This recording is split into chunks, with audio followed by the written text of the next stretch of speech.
Hi, this is Rhea, and today we will be talking about improving our communication skills. So tell me, do you like to talk to someone who can't listen to you? No, right? Same goes for the other person. So when the other person is speaking, listen without interrupting them.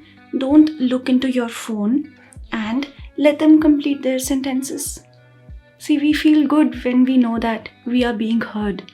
So if we all build the habit to listen closely, our relationships will thank us.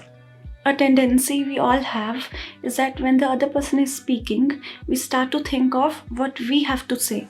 So sometimes we listen just to react and not respond, because a response can only be given when the information is completely understood.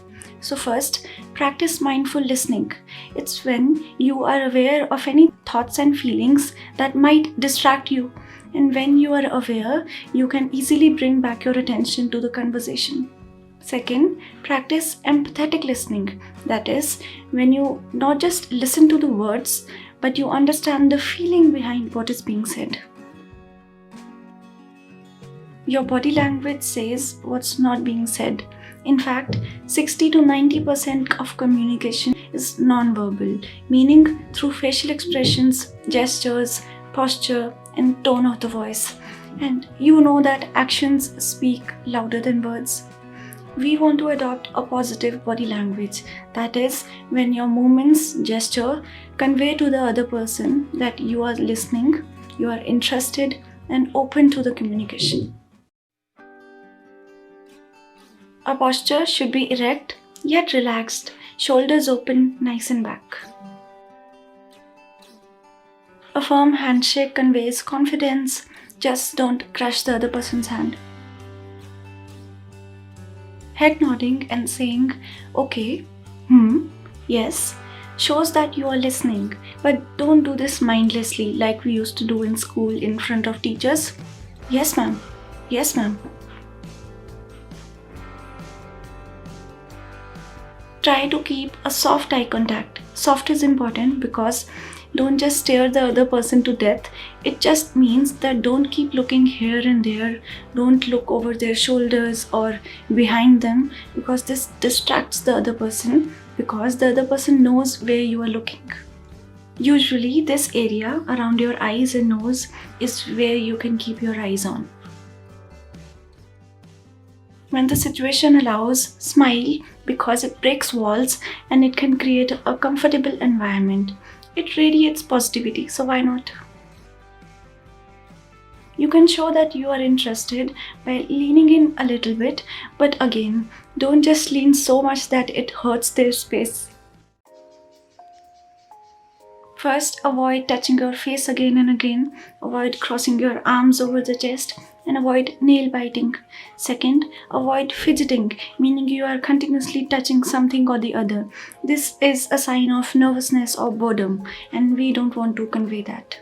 So take care of these small non-verbal cues coming from your side, and also notice the non-verbal cues coming from the other person, because this way you will take away a lot more from the conversation.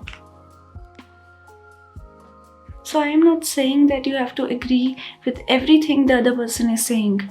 You can have different opinion, but just keep in mind to convey your point respectfully, because we have to communicate and not fight. To make a conversation memorable, try to give sincere appreciation. It has no harm, so say what comes from your heart. It not only makes you feel happy and confident, but it vibrates the same energy to the other person. People may not remember what you said, but they will remember how you made them feel. If we enter any conversation while having biases in our mind and assumptions about something or someone, then we are already creating a gap, a barrier in communication. So be open to diverse opinions. Enter any conversation with an open and a learning mindset. This way we will learn every time and we shall grow as a person every day.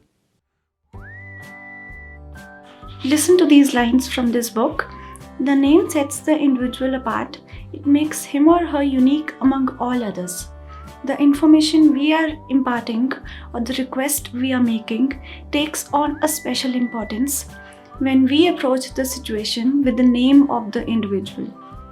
So the writer says that remember that a person's name is to that person the sweetest and the most important sound in any language. These lines were from the book How to Win Friends and Influence People.